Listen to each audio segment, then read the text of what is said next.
Tonight is like one of those nights where like every tragic thing that could have happened, all those souls are here.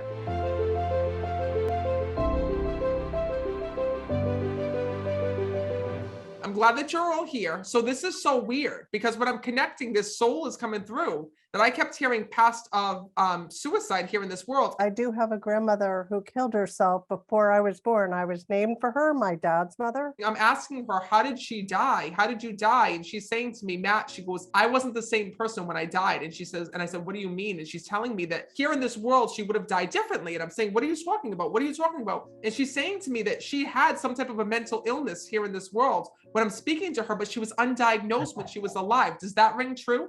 She was diagnosed and institutionalized, and they called it schizophrenia, but later we were told by cousins and family that it probably wasn't actually that. When souls come through, okay, they come through for a reason because there's a message. And she's trying to reach family members here because she's telling me when I'm connecting that this is something that runs in the family. There was an aunt who was very questionable.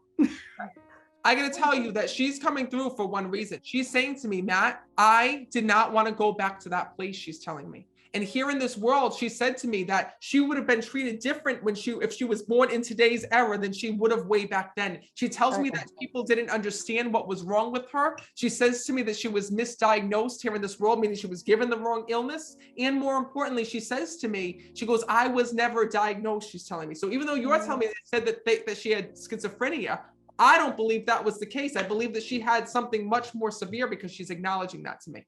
What was so tough, Matt? She says is that I got even worse because I was in that facility, she's telling me. And this is what's so tough.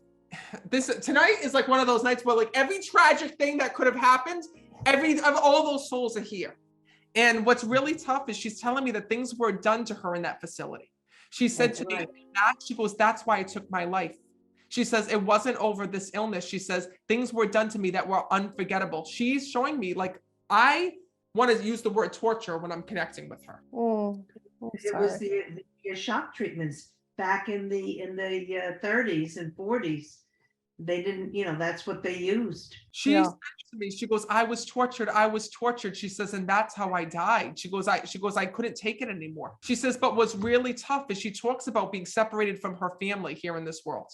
This is so amazing because she's actually coming through for your dad here in this world. She says to me that she wants to apologize to him because he felt like he was missing a mother growing up. First, she's showing me that everybody had gone and they tried to pretend this wasn't happening. They tried to pretend that there was nothing wrong with her. Wow. And then they're showing me that she got whisked away to this facility or this institution, and there were other family members that were supposed to come in that were supposed to help raise him and be there for him. Right. It was complicated. Yeah. She says to me, Matt, she goes, she kept saying to me, I was lied to. So whoever was in that facility was telling her terrible things. They told her, like, you're not going to see your family again. You're not going to be able to do this. You're not going to be able. There were weird things that she was telling me that was said to her that she recalls. She says, and Matt, she says, I did this to myself because I couldn't take being there. I'm letting you know something. She's hiding certain things that were done to her or that took place in that facility because she doesn't want her family to know. Because I'm asking her to be specific and she's not telling me for that reason. But there's something that I do want you to know, okay? She's telling me when I'm connecting with her, the real reason why she had to come through is to really tell all of you that she did not take her life because of the fact that she didn't care about her family. She says, Matt, I took my life because I was afraid of the things that were happening there. And it was really this terrible thing because her family thought that she was being helped. Everyone thought that they were helping her and treating her when in fact, whatever was done to her was making her worse.